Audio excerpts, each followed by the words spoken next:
Hey everybody, I'm Michael here on the DeFalco Files with the owner and creator of FSW, the feature stars of wrestling here in Las Vegas, Mr. Joe DeFalco. And Joe, I don't know, anything going on this weekend that you might have up? I like going to any concerts or going It's the to go home show. This is the go home show for the HyperX. We're ready to roll. really? This is it? This is what we're doing HyperX this weekend? Holy mackerel. Yeah, we're here. Yeah. Got put together really quick, and we had some time, and time's done. That's right. New Year's resolution is this Saturday, the 24th at 7 p.m. Um, so, what has this last week been like?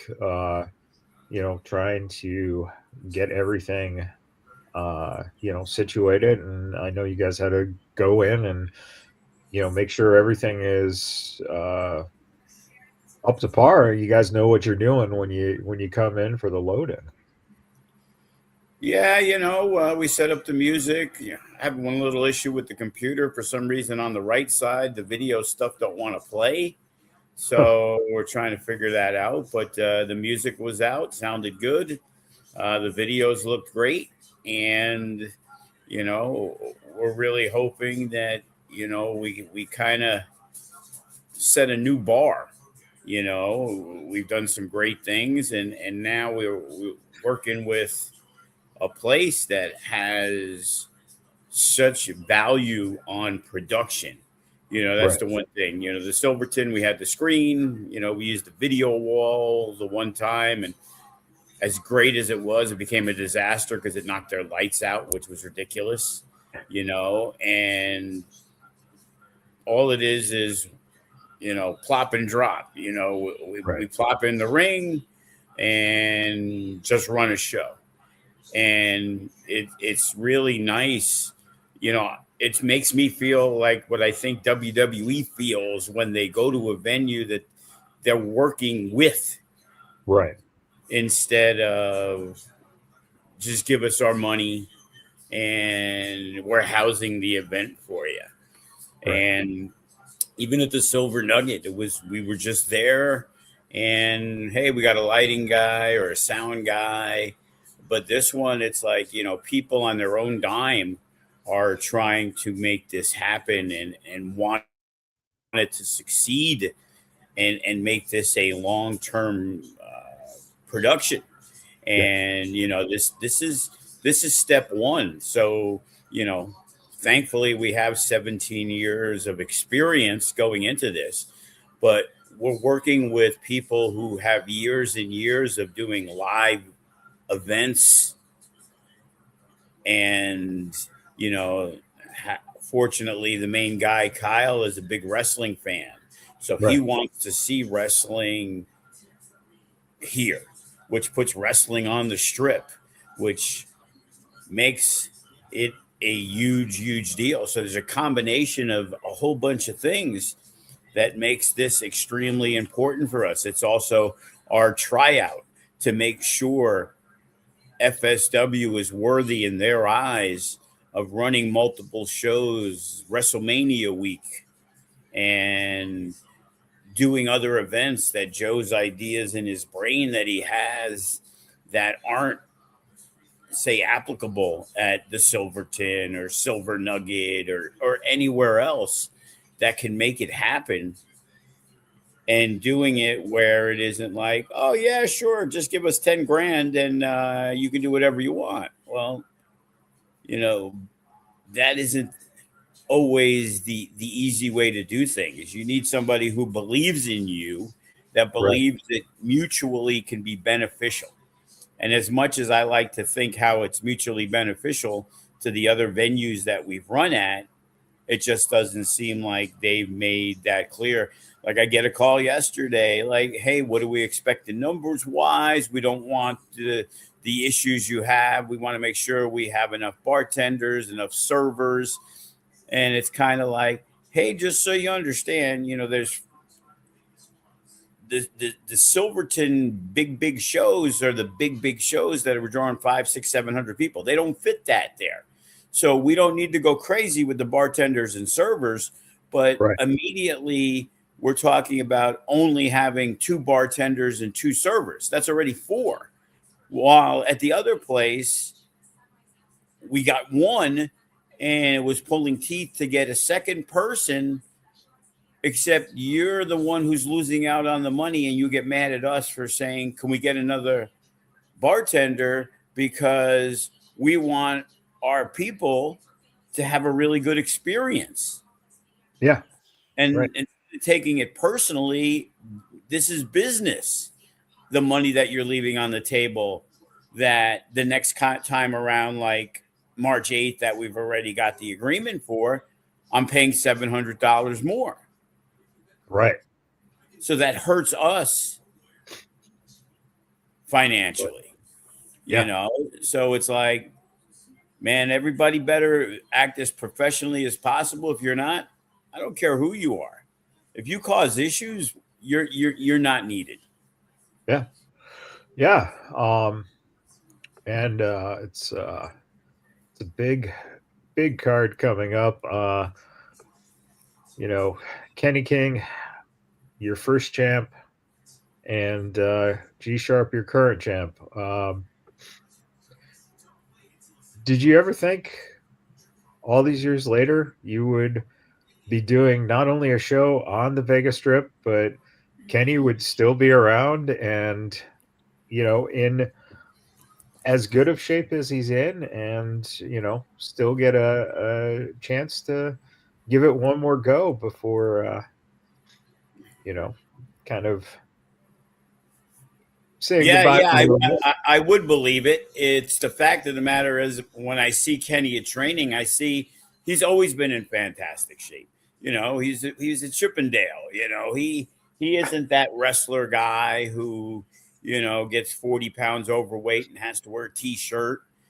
Kenny's always been in fantastic shape. Always cuts a really good promo and was always a very, very, very good wrestler. So it's mind-boggling to me that I thought more of the issues would be based on Kenny either wrestling at TNA again or AEW. That it's mind-boggling to me that Kenny hasn't gotten a contract. Yeah. In the last couple of years. Yeah. So it's kind of watched Kenny maybe transition to where maybe he thinks, that time is done. I don't know. What goes through someone's mind who sees people on TV and he sees a lot of the younger cats getting the opportunities. And, sometimes the mind plays terrible tricks on you. And it makes you believe something that might not be true just because of the fact that, I know he's got people in AEW. I know he's got people in TNA. But for whatever reason, as easy as it was for his first 20 years, that when he didn't have a job, at Ring of Honor, he went to TNA. When he lost or didn't re-sign in TNA, he went back to Ring of Honor. And it was like, he always had great relationships with the companies that he's been with. So, less is more for FSW. The less Kenny works out, the more he becomes available to us. Right. On the same thought, but the other side of the spectrum with G Sharp, do you think that, Greg is one of those guys who has the other question of why hasn't a company stepped up and, used Greg on a regular basis or given him a contract yet? Yeah, when Greg just made that transition from Hyper Streak and then started getting hot, he did get some opportunities. Him and Jacob Austin Young, got work in New Japan, and they did a lot of stuff in the United States. But unfortunately for him and Che Cabrera and Tito Escondido, and at the time Jacob Austin Young, they cut back on everything they were doing in the States Yeah. for a while. Yeah. And then when they came back, they had a new philosophy, and it featured basically running shows with the New Japan talent. And now all of a sudden, the U.S. guys who were trying to get their name in there became far and few in between. You know, Tito hasn't done a tour of Japan in a while. Yeah. And thanks to TJP, Jake ended up getting an opportunity because they needed somebody in Japan. They fell in love with him, obviously, and he got to be the one. But they weren't looking for 4 guys, and if they were looking for 4, I don't think you could have did worse. You know, with Tito, Che, Jake, and Gregory Sharp there. Sure. But unfortunately for Greg, they needed 1.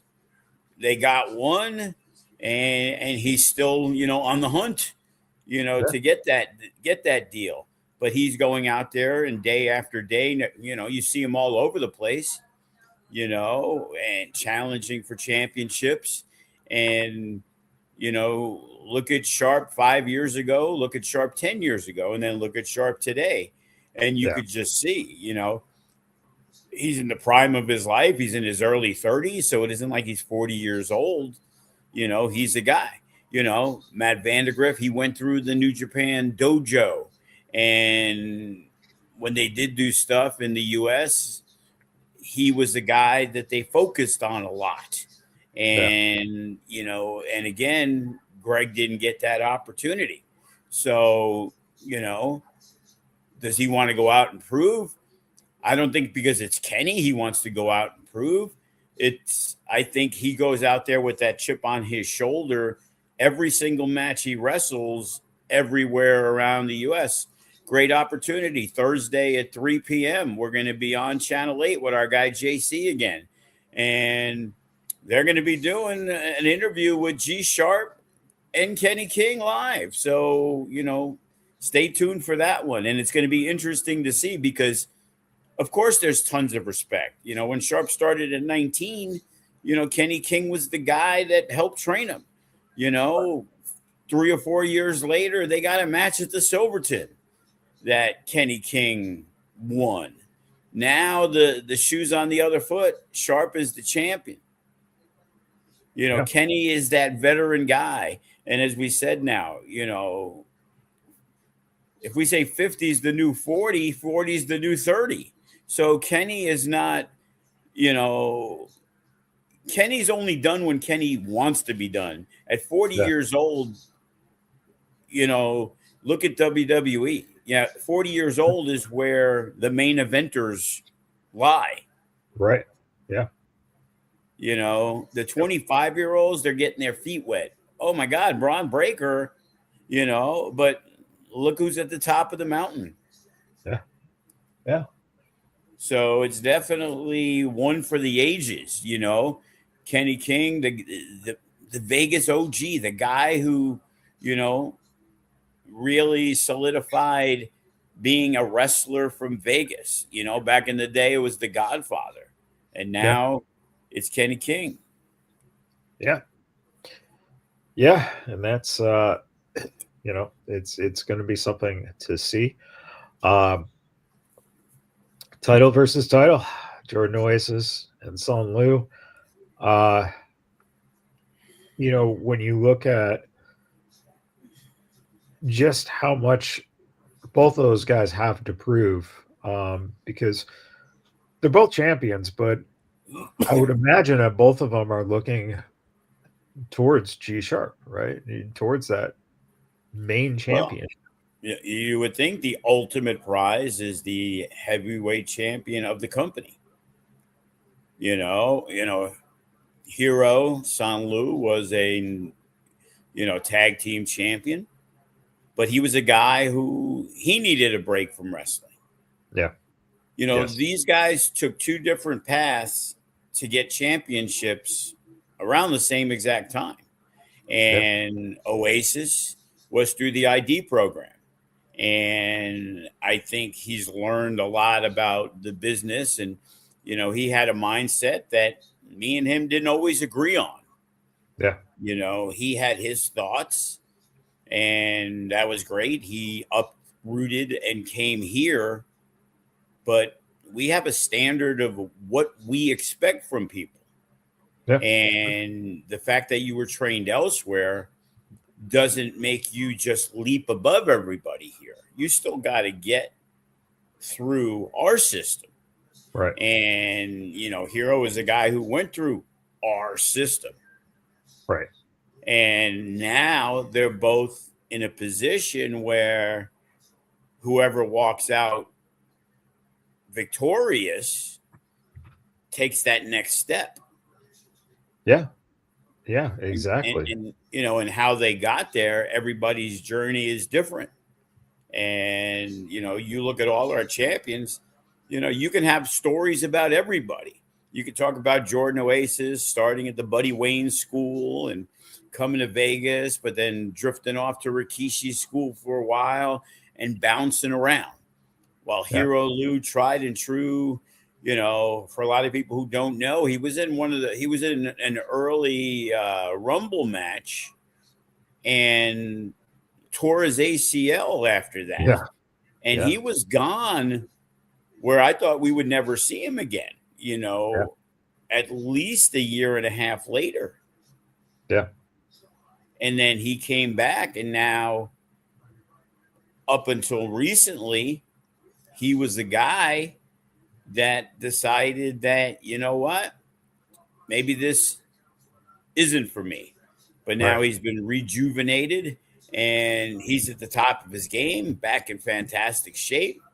And maybe what we thought when he was all in 3 years ago, maybe he wasn't, because I think Right. he is way more focused on and not the wrestling, but the business part of the wrestling. Sure. There were some things where he got some opportunities and let it slip by, not getting things done in time, blood work for WWE to maybe be part of the SummerSlam weekend because Daivari got his job back and was high on him and hit me up about him, and he didn't get it done and missed out on a great opportunity that I think the San Lu today, that wouldn't happen. Right. Yeah. Yeah. And, again, two big guys who, have a lot to prove to themselves. Should be very interesting to see those two go against each other. Mariachi's trying to get those tag titles off of the Suavecitos. If the Mariachis win, are you ready for the crowd celebration that will happen? Because that party could go on in the Luxor for 2.5 days after they win. I'll tell you what, it'll bring our food and drink numbers up for sure. Maybe if they win, we can have a cerveza party, and they'll discount some cervezas, for the fans. I mean, how important is it for them? We've talked at length over the years about the Suavecitos, but the fact that the Mariachis, they've had a lot of positive fan reaction and a lot of growth just by being fan favorites at first, but now have reached that point where you can see that they're starting to understand everything a little bit more. And now they're starting to click. Even though they're brothers, it still took them a while to really understand the psychology of how to make that tag team stand out, and kind of push each other because they're big boys, and a lot of times you can get by on that without having to be in great condition when you have a good fan base and just a natural charisma to you. But you have to put in the work to get to this level, and obviously they've shown that over the last year or so that they've started to get to that point where you're starting to not be able to deny the fact that this works. Well, yeah, but the thing is, when these guys first started, you know, great for me, obviously. So their first show is at a New Year's Eve show. Okay. And they literally sell 50% of the tickets in the building because it's New Year's, family and friends. We're lucky to have 80, maybe 100 people there, but they sell 40 something tickets. So now everybody's going to tell them how great they are. They got a cousin who came in with them to train who only lasted a month. So he sees what they do, but they're green as green can be, and they're nowhere near ready, you Right. know but the crowd reaction is fantastic. They're real life mariachis, so they got the gear to match. Gabe Sapolsky sends me a text to be like, "Oh wow, these guys' gear is fantastic." He didn't say they were fantastic, but he already saw this young tag team got something about it.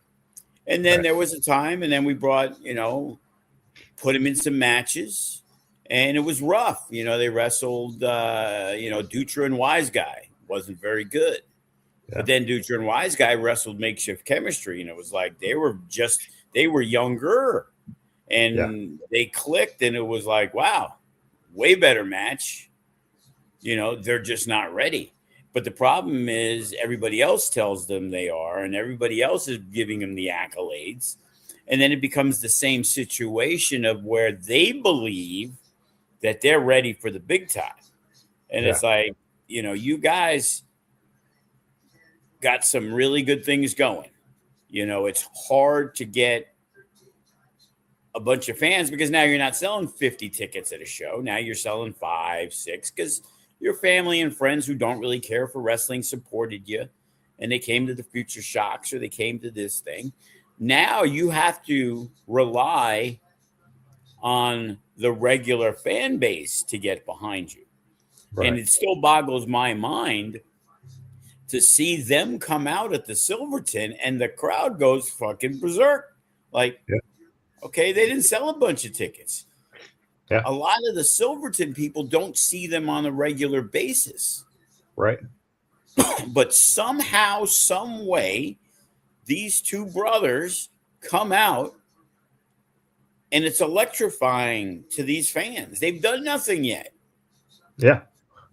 But there obviously is the good old it factor Right. that, you know, if indie wrestlers could buy it, that would make them go broke because so many of them can do really cool moves.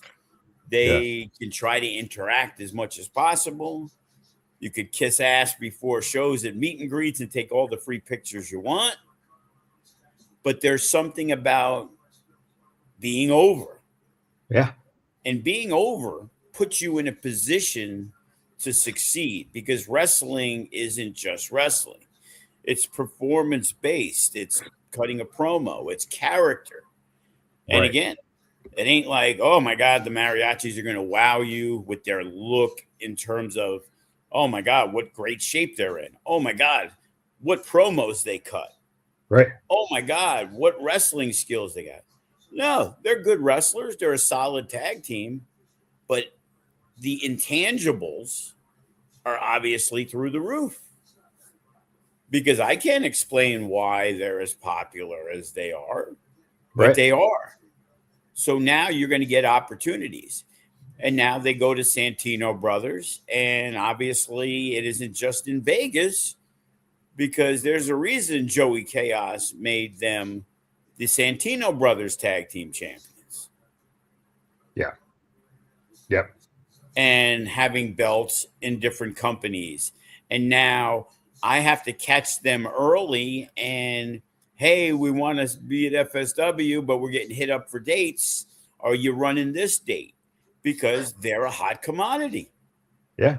Suavecitos, they're a hot commodity. And, we're fortunate that they've had great training. They generally, I'm not gonna say generally, they are team players, Yeah. and they wanna be here, and they wanna succeed. And just like the Suavecitos, maybe this is a little different. The path with, again, two different paths. The Suavecitos had to take that turn to come around the corner again Right. and do things on the outside and basically see, because there was a lot more butting of the heads where there really wasn't much with the mariachis. There Right. was a couple of occasions, but for the most part, it's been smooth sailing compared to some, rough waters with the Suavecitos. But now all is good. And, regardless of what people like to think or who I don't like and this and that and the other thing, I understand talent, and I understand the terrible twos, and I understand people believing that because they're getting something elsewhere, why aren't they getting it here? But you know what? It's 17 years. And go talk to Brian Cage, and go talk to LA Knight, and go talk to Cross, and go talk to Bay. You've had your experiences with Bassman and UPW. Yep. You can't let the inmates run the asylum. That's the fucking way it is. People have to earn trust. And when they get the trust, like an Ice Williams, he could come into my office and we could talk about anything, or what he's looking to do, or even, recommendations of people that he feel would be an asset to the company. So now I have a whole bunch of assistants, I guess you can say, Yeah. where it comes to the Codys and the Remys and the Chris Bays and the Ice Williams and all these guys, because they're my eyes and ears. They're the ones who are traveling all over the independent scene, seeing people and talking to people, and Maserati and Brittany Brooks, and hey, this person wants to work. And they know this isn't the money grab. Sorry, Right. go to work Poder if you want to make a lot of money. That's what you're going to get out of the deal. He's going to pay Right. extremely well, but he's going to run one or two shows a year. You want to be a mainstay in FSW, you have to work within what we want to put together. It's Right. my agenda, like it or not. And sometimes you see people and then you never see them again. And then times you see people and then the grass is greener elsewhere, and now it's time to come home. Yeah. And, for those who have put in the time, the effort, and we've had good and bad, 90% of the people that I consider being very close to, we've had ups and downs. Everything hasn't been smooth sailing with Remy Marcel. Everything hasn't been smooth sailing with Cutthroat Cody. Right. We've had our blow-ups over different issues. But when the common denominator is, what are we going to do to make this the best we can? I know I can go to Chris Bay. I know I can go to Kenny King. I know I can go to Remy. I know I can go to Cody. And I know now I can go to Ice. And now Right. I know I can go to Sharp and Jacob Austin Young, who, brings me Bryce Saturn and Damian Desire on a platter. Right. Just got Bryce Saturn's promo for the scramble match. Again, top-notch work. He's a guy that has a it's crazy to say he has a bright future, because to me, he's already there. But he's a guy that I wouldn't be shocked to see in a bigger company. Yeah. No, I agree. 100%. And we have so many of those guys. And it isn't, put up that other card and look at it. And the one that has all the matches on there. And you got the Faction and Luke Curtis and Bodie and Sharp and Kenny, Hero, Oasis, the Women, Zamaya, Taylor York's coming along, Fallon Gray really coming along, the tag teams, the scramble match. You got, wow, Jaden Cole, man, he's a young stud.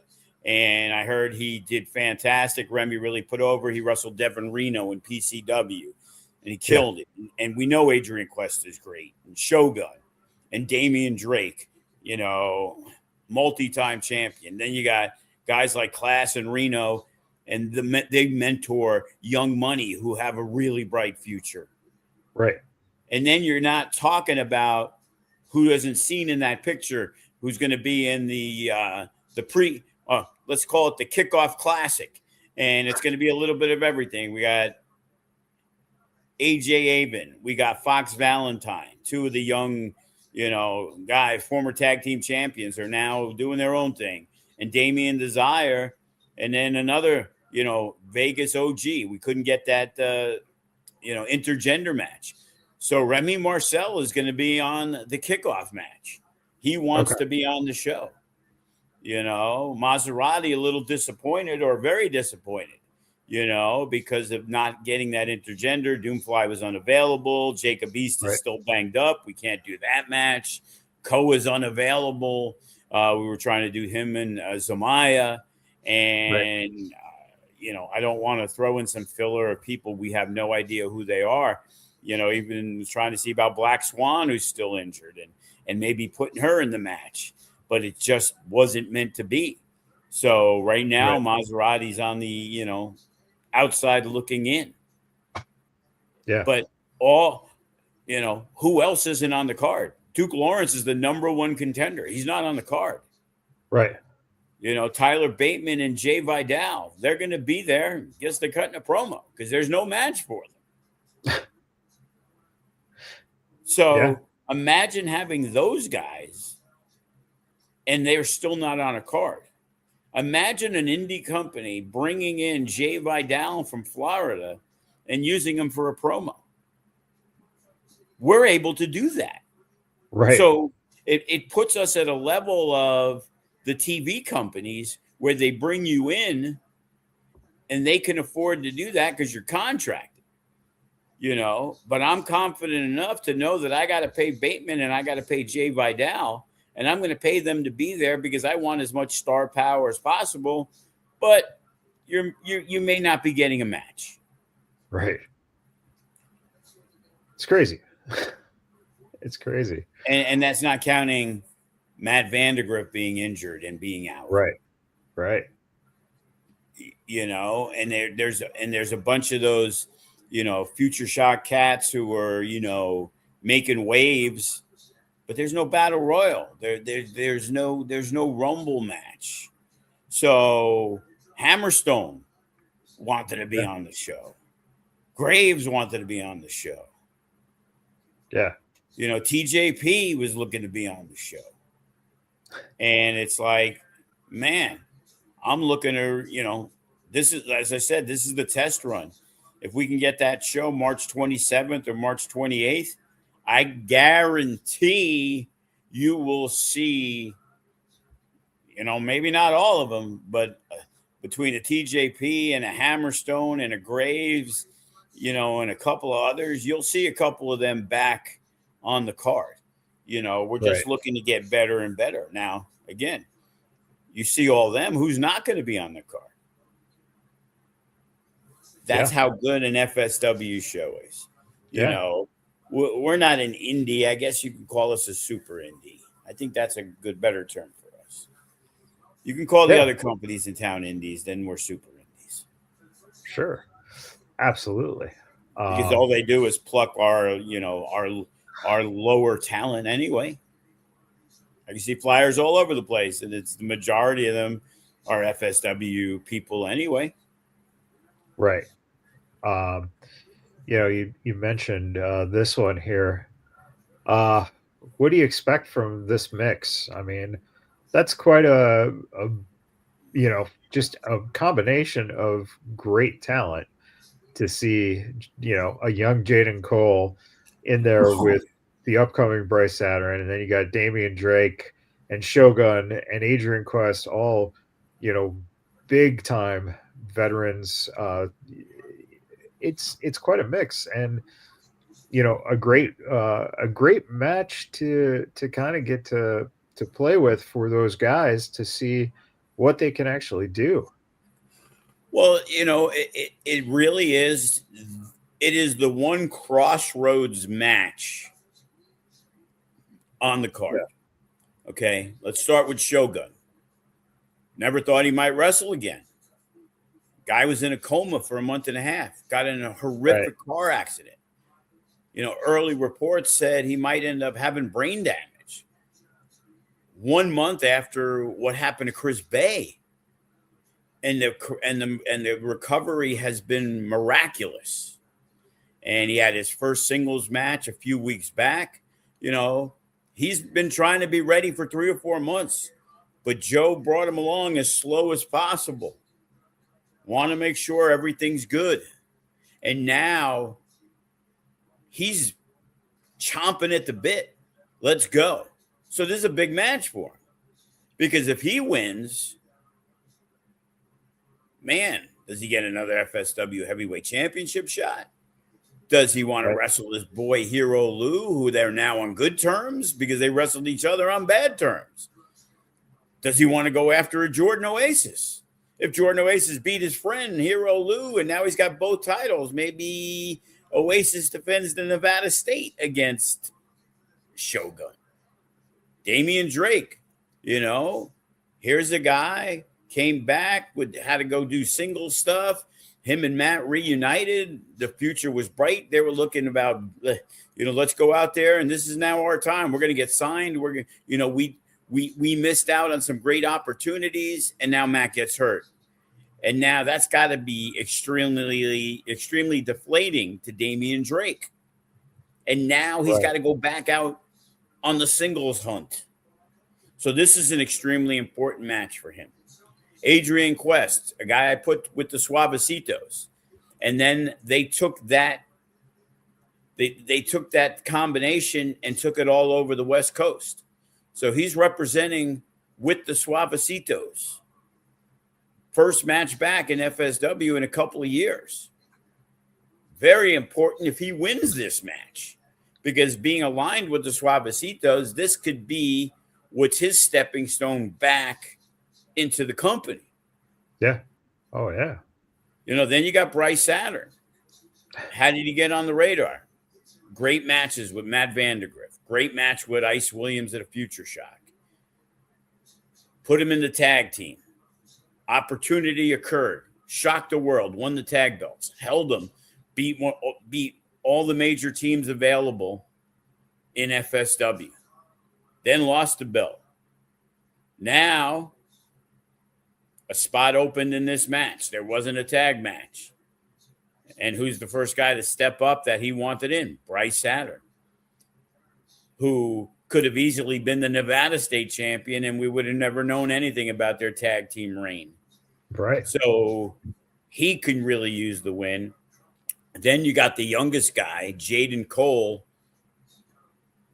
easily the FSW Rookie of the Year.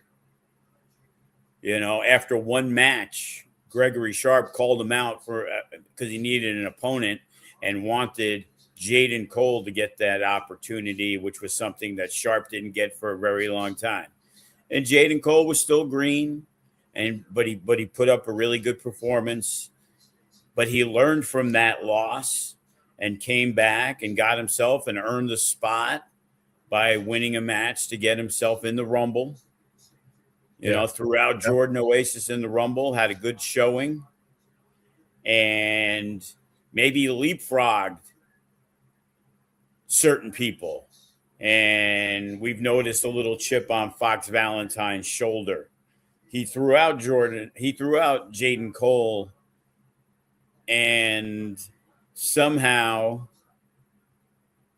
it seems like Jaden Cole's kind of surpassed him, where Jaden Cole's got the main show match. Yeah. While the former tag team champions, both of them, are on the kickoff match. Right. So Jaden Cole's now stepping in with former champions and has to step up with the big boys. If he Yeah. pulls out a victory against those other four, oh, you know, he puts himself in line and could write his own check. Right. Yeah. It's definitely something to keep an eye on. And another guy here, Luke Curtis, going against Bodie Young Prodigy. And, again, talking about battle royals and tossing people out. Luke is basically looking to give Bodie that receipt, I think. And, yeah, Bodie threw him out of the Rumble to maybe one of the biggest reactions we've heard. And then he got the match, and Bodie beat him. yeah. 1, 2, 3. And Luke Curtis didn't take kindly to it and basically decimated Bodie right after the match. Bodie needed a match on this show. And, early renderings, puts Bodie probably in that scramble match. Sure. But, he, as demanding as Bodie could be, came to me and says, I'd love to have a match with Luke Curtis. I want to prove once and for all I'm the better man, said the kid. And it was like, you know what? We got this going, that going. You know what? Bodie is a rising star in this business, and I felt this was going to be a great opportunity. He doesn't really have much to prove to Luke Curtis. He's already beat him and thrown him out of a Rumble. But you know what? Let's see it again. It was a really good match. So, Luke, that was Luke's first pinfall loss in FSW. So here's a guy who really very, very quickly showed that he is going to be a player and, could be a future champion in FSW that we had no knowledge of a year ago. Sure. Yeah. And for anybody who wants to say, oh, Joe doesn't give these opportunities, gave him an opportunity, looked good, gave him another opportunity, looked real good. And what happened? The progression became quicker and quicker because everything that was thrown at him, he knocked out of the park. Well, so you're going to get your shots. And does that play a lot to you, the fact that I think one of the things that Luke really has learned in his, growth through the years is how to portray that dastardly chicken shit heel very well. He really knows just those moments to just tweak that button.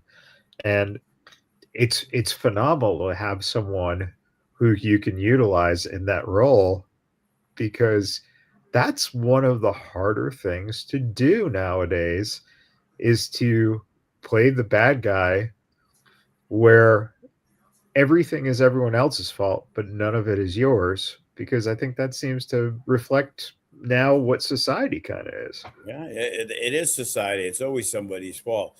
But, see, here's the thing. So Luke Curtis is a guy, if he's in California and he hits me up, I don't know if I'm going to use him, to be honest with you. Got a lot of guys. Yeah. He moves here. He starts training here with his wife, who's already on AEW. Yeah. But they come from OVW, where if somebody wants to say I'm cheap, I guarantee you Al Snow and Rikishi are cheaper. And that's not a shot, but it's what the value we feel we're bringing to things. Right. And Layla understood, you might be worth this. And if you go get booked somewhere and you go do the Potter show, he's going to pay you your top dollar. Yep. But at an FSW arena show, this is what we're doing. We're trying to bring in income, trying to make some money off this to offset the cost of the shows. We can do this for you. But in turn, you're going to get, you can use the facility kind of whenever you want. Like she had asked, hey, any chance I can get the key? I want to come in for a couple hours. Absolutely. Because and that's the thing. I'm offering you something because you're offering me something. Right. It seems like a lot of people don't want to offer anything. Right. But are offended that I think I should get something in return for you using my facility. Right. Yep. If you're part of FSW, or if you're not part of FSW, like Darius from Plot Flight comes in and trains all the time, and Aria Davari comes in and trains all the time. Hey, Joe, is it possible to get the key? Sure. We don't got anything going on. I'm not expecting them to pay, but I'm expecting one day down the line when I need somebody to help run TV class that Aria Davari, who's a producer at AEW, is going to come in and help out. Right. But if you haven't been part of FSW and you're friends with people that are training, which happened recently, then pay the drop-in fee. It's $20. Yeah. If you got an issue with that, then use your own ring. Yeah. Like, you've done nothing for me. You've made no attempts to be part of this. And all I ask in return is I'm good with bartering. I'm not worried about money. Trisha Dora came in the first month or two, she paid the minimum fee that I would charge somebody. But now it's you come in and train, and we're going to try to use you when you're available, and you're going to give me a better deal, and you're going to give me that hometown rate, and we're all good. Right. And that's how the system works. If I let you in for free, shouldn't I let everybody else in for free? Why are you any different if you're not doing nothing for me? So, it gives those opportunities. Hey, TJP, you need something. When Mia Yim Mushin hit me up, I was going to let her use the facility for free. It was like, oh, you needed it for an hour or two. Who cares? No, I'm an assistant, okay, give me a couple $100. You do it. And she brought in the Magic Mike dancers, and, she's got, her, whatever, 200,000 or whatever followers. But FSW was all over the place. I'm here at FSW. Dominic Mysterio. Like, I'm going to charge Dominic Mysterio $50 to come in and train? Get the fuck out of here. But, him and his million followers, they're showing everything. Hey, thanks to FSW. Hey, that's way more important than $50 to me. It's way more important than $300 to me or $500. It's knowing where to go. Mercedes Moné needed to work before her match in AEW last year and hit me up. Hey, can we use the facility? I want to go over some stuff. I got my match at the pay-per-view. They literally had television that day that she wasn't doing. And she was at our facility, working on stuff. But we're the be-all, go-to place. And that's what we want to be. So when AEW is in town February 4th, maybe like a few years ago when they had the pay-per-view, Dustin Rhodes shows up and he guest runs a class that we didn't even know was happening until 20 minutes before when him and QT Marshall decided to show up. Yeah. And, you're also going to use 5 of our guys. And do you think Aria Davari, who trains at FSW and is friends with our guys and maybe trained with a few of them, might not recommend the extras? Because Sky High was at the show in Phoenix. And, the faction were backstage in Phoenix. And I've already got wind that some of our people will be on hand February 4th, hopefully being utilized as extras. And why is that? Because FSW is the company that everybody knows in the Southwest. So they used our guys in New Mexico, they used our guys in Phoenix, and they used our guys in Vegas. And, just like PCW with Dom. Yeah. Yep. Why is that? Gallo's one of the main security guys there. So, of course, You think Gallows going to look like a fucking schmuck by bringing a couple of guys in there that don't put in the effort, don't put in the work? No, of course, Zamaya is going to get an opportunity. And of course, Class and Reno, if any opportunities are going to be had, he's going to put the creme de la creme, just like I am, when they're looking for extras. If Sean Dean or somebody hits me up. Right. You know, it's all connections. Right. Exactly. Yeah. And you know, that's what pays off.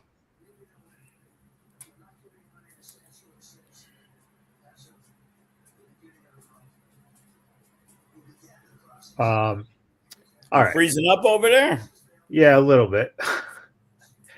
All right, this is a big one.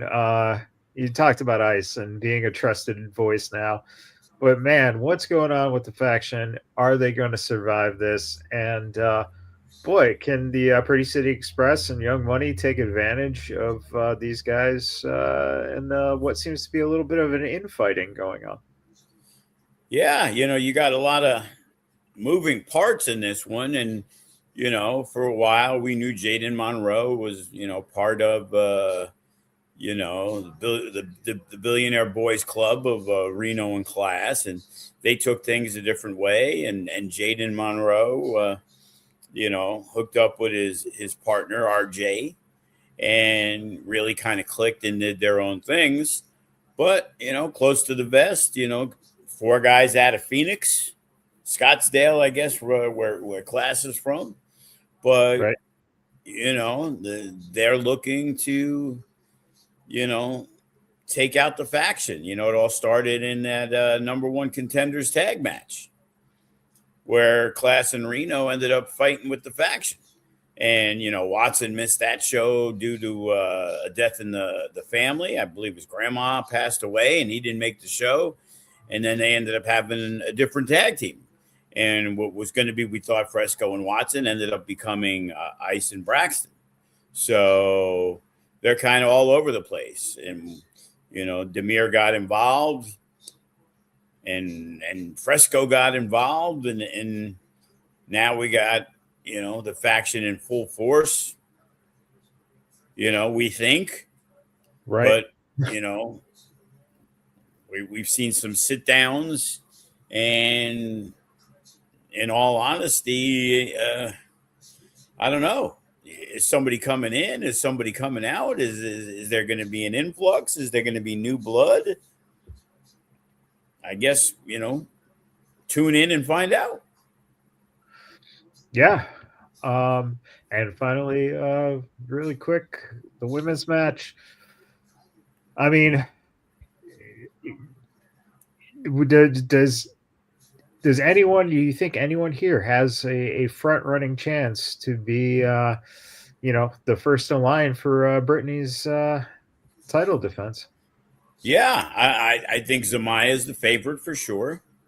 You know, Taylor York is come a long way very quickly. Fallon is still very, very young in her development, but moving to Vegas obviously proves or shows everybody that she is taking this seriously. You know, you can be a pretty face in this business in women's wrestling and make money and be mediocre at best. Okay. Right. And when we first used Fallon, I think the word mediocre would have been an overstatement. And I relayed that to her. And there was a lot of reasoning behind it, you know, not a lot of training. But, you know, I see her at Class a lot. I see her with her book a lot. She pays attention. She listens. Each match, she's gotten better and better. You know, she wrestled somebody 3 times her size in SOS, hung tough. She wrestled Brittany Brooks recently. Really good match with her. And they've wrestled each other a lot. So a little easier when you know the other person. But not if you don't work hard. You don't improve if you don't do anything. Right. And she is so much better in 20 matches, 30 matches from the first time I saw her.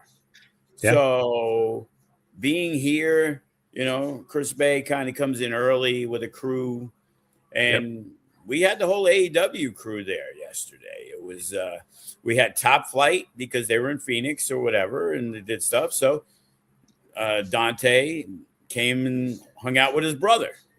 Yeah. And the newest member, Zeta Steel of AEW, was also on hand. So that's who Fallon got to train with. And Bodie was there, and Chris Bay was there, and Brittany was there, and and Jaden Cole was there. Yeah. Taking advantage of an opportunity to be there. Because not everybody's invited to Chris Bay's private class. Right. That he runs. Yeah. He wants good people. He wants hungry people.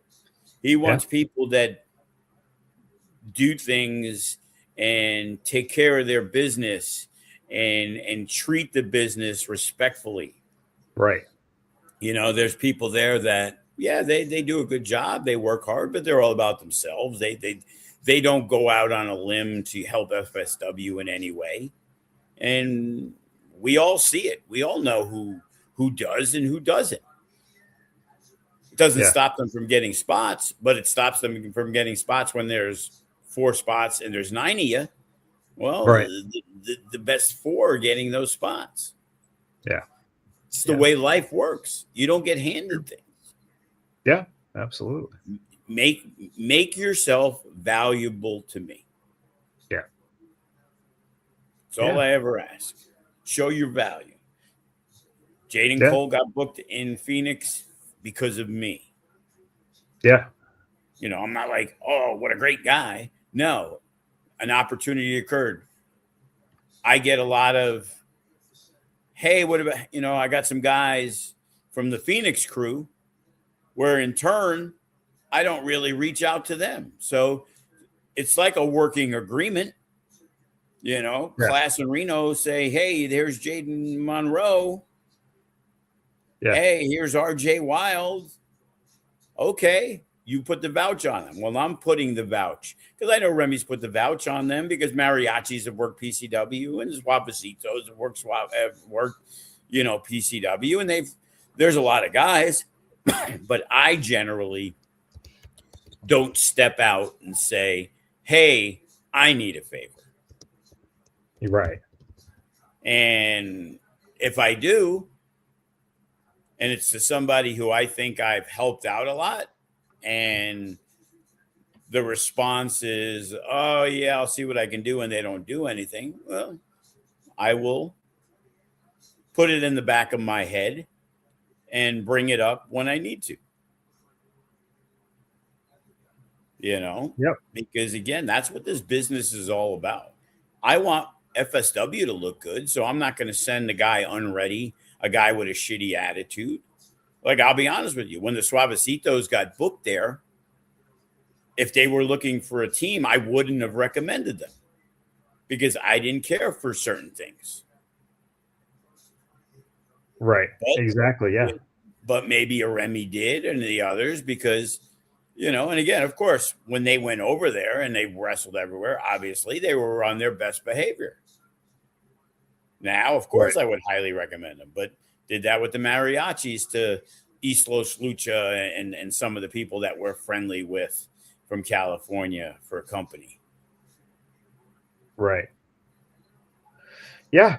I mean, and that's the whole thing. And speaking of that, Chief wants to see you bring back Hammerstone, Graves, Gallo, and Dom for one more match together. Well, be honest with you, I don't think Dom's doing any work anymore. I think he's more than content running PCW. Right. And Gallo's so busy. Yeah. He only really wrestles for like not one for Navajo's company or PCW.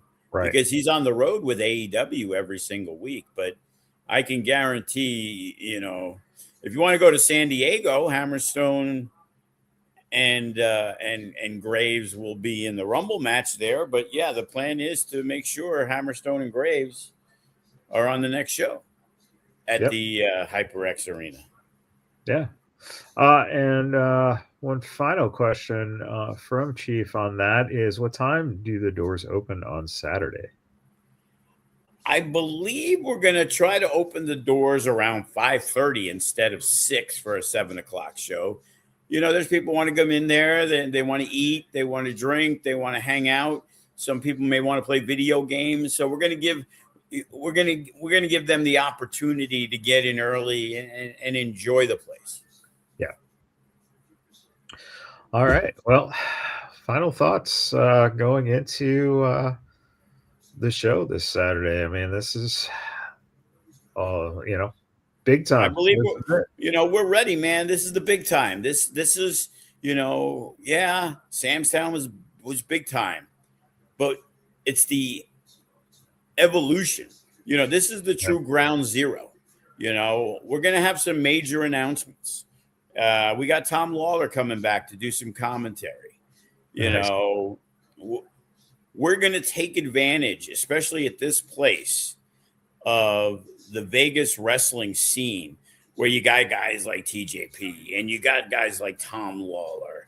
Obviously Jeff Cobb's not available, but there's so much talent that have done big things in this business. Even if it's, how do we get RVD to come to a show? How do we get the Godfather to show up?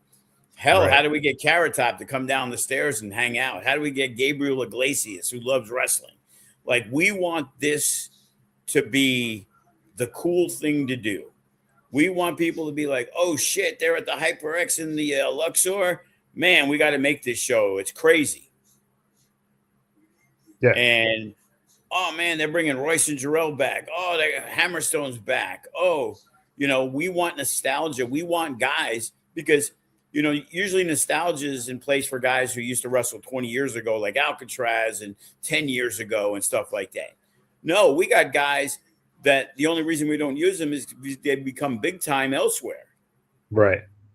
But budgets become a little bigger. Now, all of a sudden, that number at the FSW Arena, that's undoable to use TJP more frequently. How do you not use one of the best wrestlers in the world who is willing to give you a really good deal, and he's only got to drive 10 minutes? Yeah. No kidding, right? Who's also a part-time trainer with you. Yeah. Yeah. It's pretty spectacular, and it's a big moment. So the roster, in reality, man, you guys that are on the cusp, you guys got to figure it out, because again, let's say 8 matches, 25 wrestlers on a show. Yeah. Yeah, it's and for those wondering, yes, the Jester will be on hand. You can watch him maybe grabbing gear or something.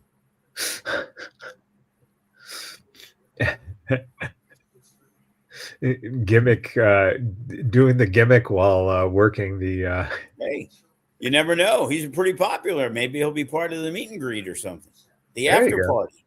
The after party, right?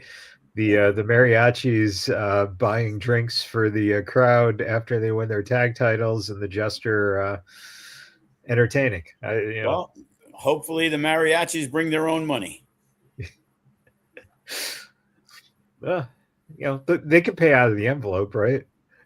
Well, they ain't buying very many drinks with that envelope, especially at those prices. Oh, you know what I'm saying?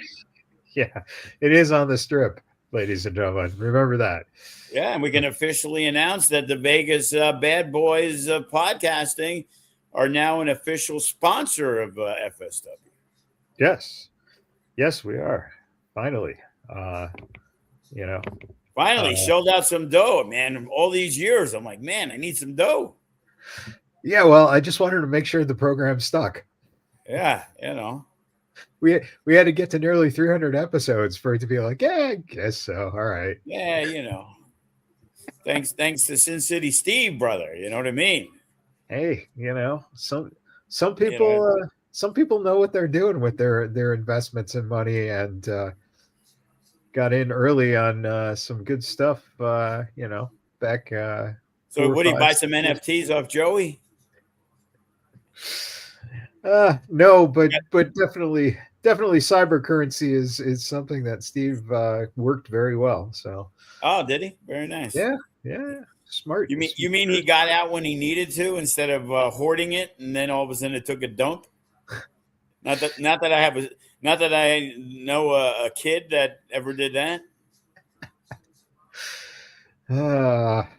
You never know, right? You never know what's going to Never happen. know. If it ever went to 1 million, he would have been rich, my kid.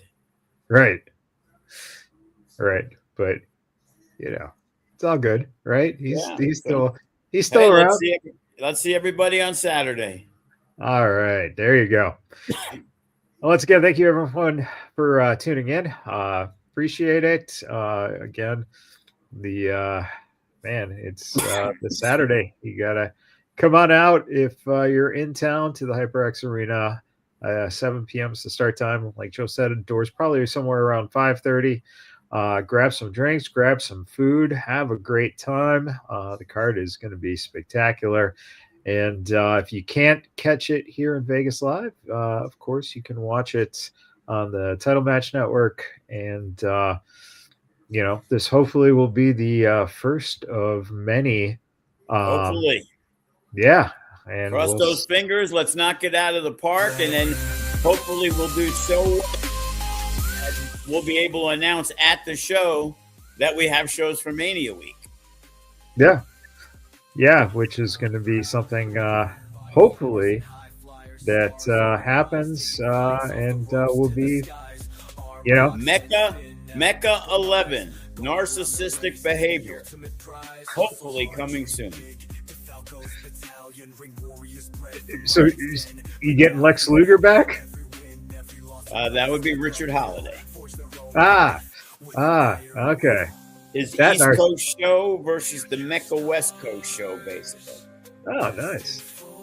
Good. It's in the works.